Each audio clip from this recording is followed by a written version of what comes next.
to you. Let's start with the NVIDIA news, what you expect next week. Also, what you make of some of the news that we've been talking about just this past 24 hours about this H20 chip and whether actually it's really going to be sold into China at this point. I think there's some real questions about that. So first of all, I think the quarter will be another meet and beat. The only problem that I have, or the only cloud that I see, is, of course, what you've already talked about earlier in today's program, which is what's going to happen with China, right? We have the H20. It was on again, off again. We have this reverse tariff of 15% that should be charged or may be charged to both NVIDIA and AMD. And now, of course, we have NVIDIA in negotiations to sell one of their higher powered chips to China. Of course, what will the restrictions on export controls be there? So all this, unfortunately, is a question because it all gets into overall the big negotiations that continue now for an extended 90 days between the U.S. and China. I think they're going to finally strike a deal that is going to be the biggest of all big bundles, includes all this stuff, including other things like who is going to take control of TikTok here in the U.S. You know, we had a conversation with Sarah Fryer from OpenAI this week where we said this is either a gold rush or a sugar rush. Sam Altman, just about a week ago, said that we were in a bubble. We may be in a bubble, Paul. Are we? And if we are, where in the cycle of the bubble are we so that if you want to get in or out, you know when? Yeah. Well, we've heard the bubble fears for a long time, right? Remember earlier this year when DeepSeek out of China was out with their cheaper, supposedly more efficient model, and people are calling for peak AI back in early 2025. So yes, we're spending a lot. And yes, in any tech wave, you're always going to have a ending oversupply. But the way I look at it, when you talk about the timing, I still think that we're not close to the end. I still expect strong AI infrastructure building spending this year and even 2026. So I am not necessarily worried about the collapse anytime soon. But is that a 2-year program? Is that a 5-year program in your mind? Because it also has to do with the multiples that are on these stocks. Right. I actually think it's clear sailing, at least through next year. But when you take a look at some of these companies, a la, the flagship NVIDIA, when you take a look at a PE to growth, sometimes you see companies of this ilk, this quality, with a PE to growth rate of less than 1, less than 1.5, clearly less than 2. So by that metric, they're not necessarily egregiously overvalued. While keeping its overweight rating, Cantor Fitzgerald increased its price target for NVIDIA from $200 to $240. The increasing need for AI computing is reflected in this target modification. The investment firm anticipates that the company's profits trajectory will re-accelerate due to the increased momentum in the Blackwell ramp-up, which will support the analyst's high upside projection into the October quarter and beyond.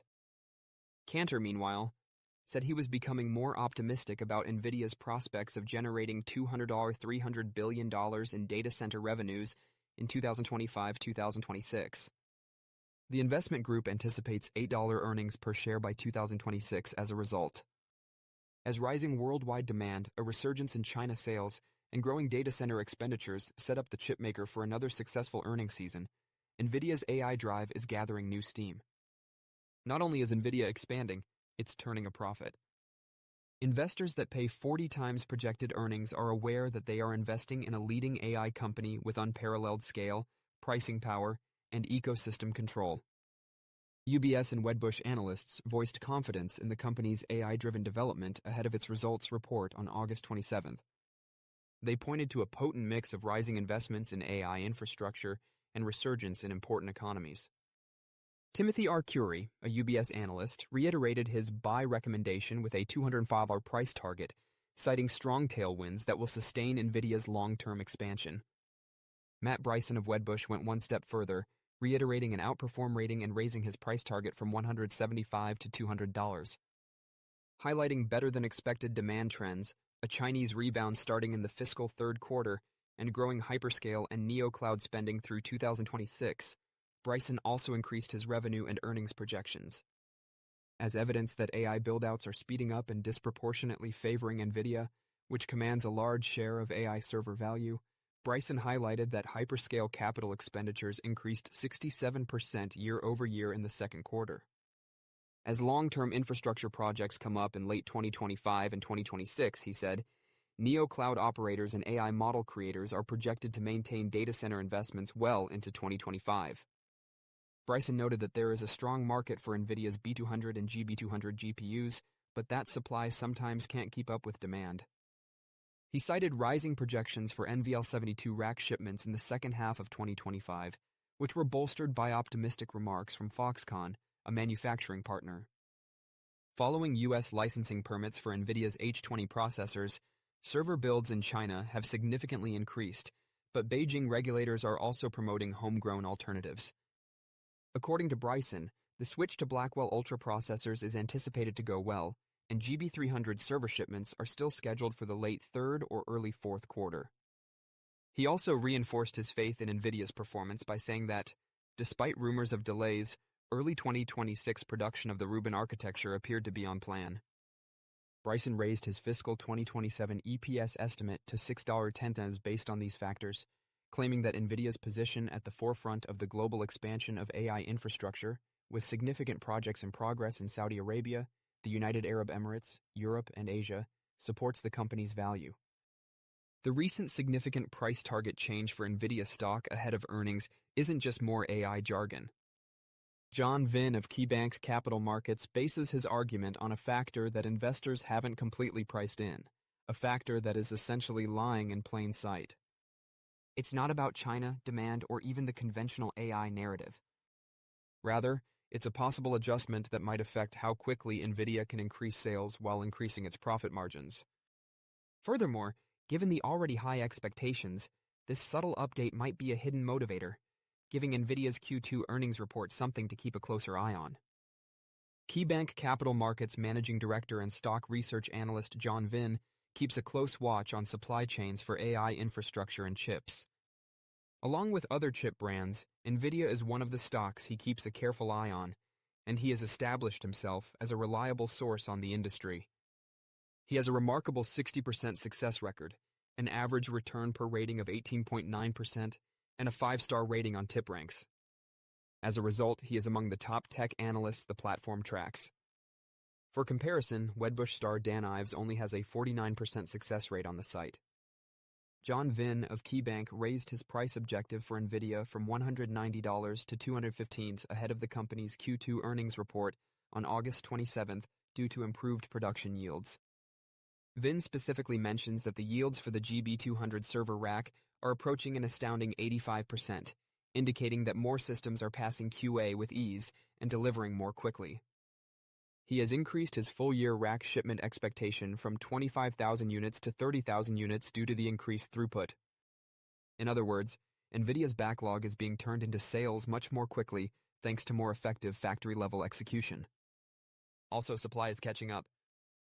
The availability of Blackwell B200 increased by a startling 40% in Q2, and it is expected to increase by another 20% in Q3. A more varied product mix will arise from the faster launch of Blackwell Ultra, which could account for 50% of Blackwell shipments by October.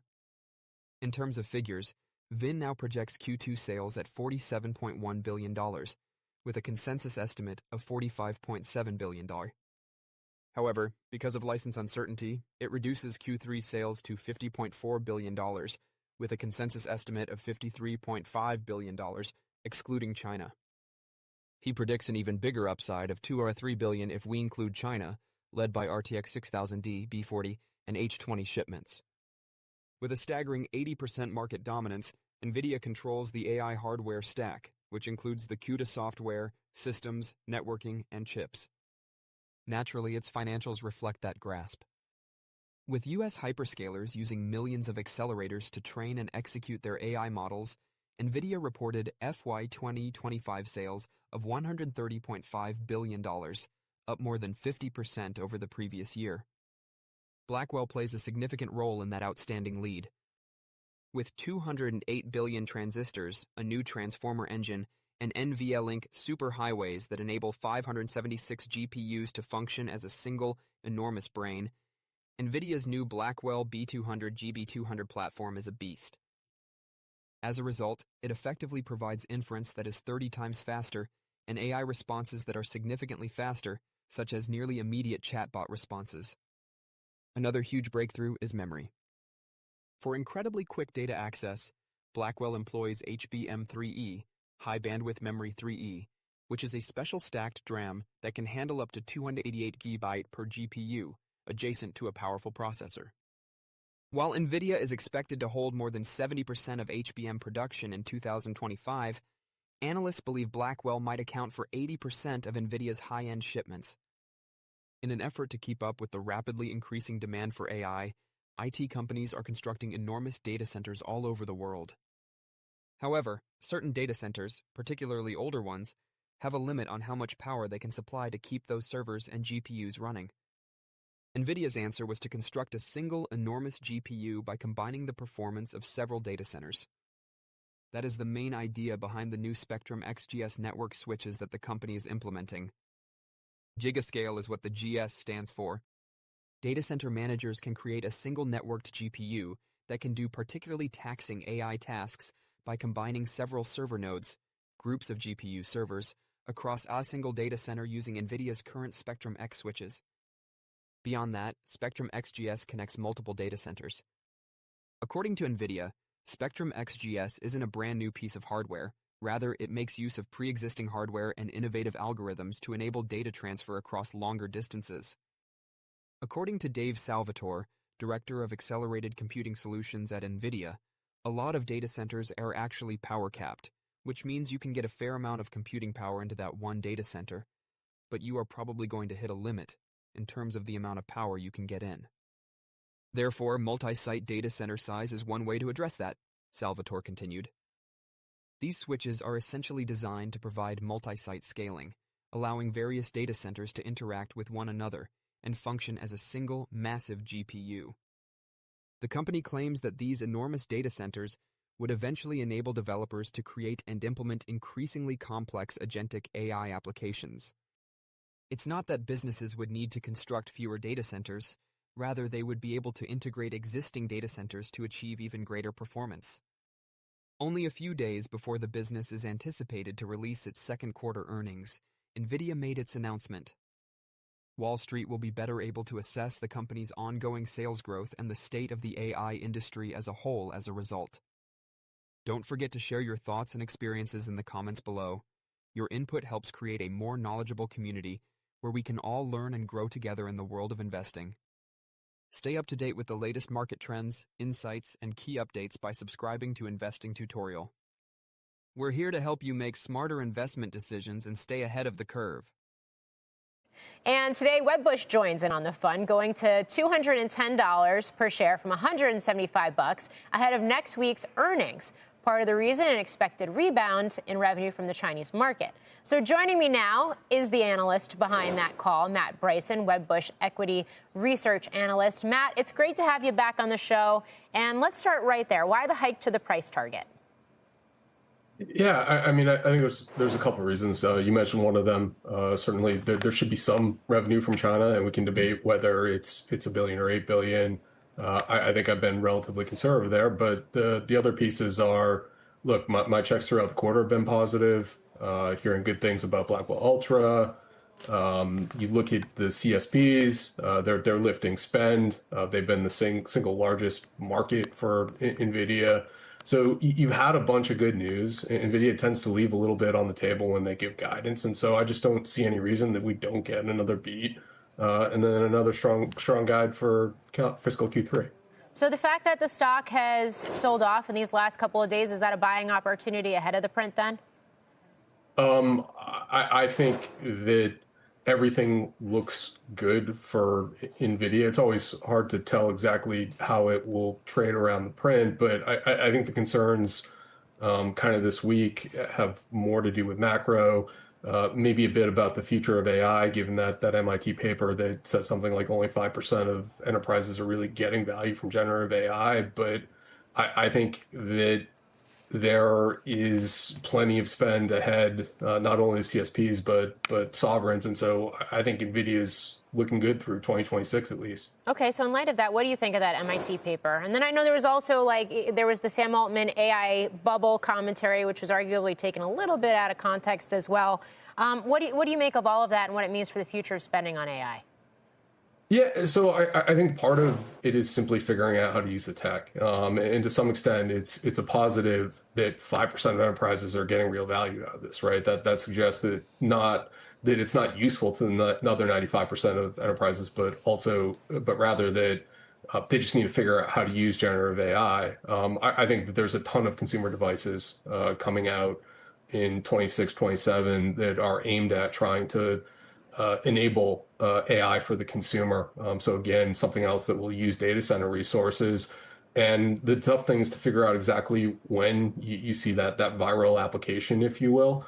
But having said that, because we have all this sovereign spend that gets layered on top of the CSP spend, I think there's 18 months for that event to happen before we have to worry that, maybe spend on data center falls short of expectations. I want to go back to the China piece for NVIDIA specifically, because if I'm recalling correctly, in the last couple of quarters, they basically de-risked the China business, and a lot of that was pulled out of the forecast and the guidance. So do you expect that to be layered back in now, given what we're seeing with these H20 chips, even if there is a 15% cut of sales going back to the U.S. government? Yeah, so I think there's going to be some revenue from China. I think the real question is, look, NVIDIA was set to do $8 billion in Q2, or at least that's what management thought they were going to do. What's the real level right now? You've got headwinds from that 15%, the export tariff, if you will. You have the Chinese government pushing its companies not to use the H20, but NVIDIA is still going to see some revenue from China. And the real question is it 2 billion? Is it 4 billion? I've been relatively conservative in layering it in. So I only have 1 billion, 2 billion over the next couple quarters, a little more than that next year when you start to get the Blackwell parts out. But I think it's still a benefit versus where we've been a quarter ago when it looked like China was going to be zero.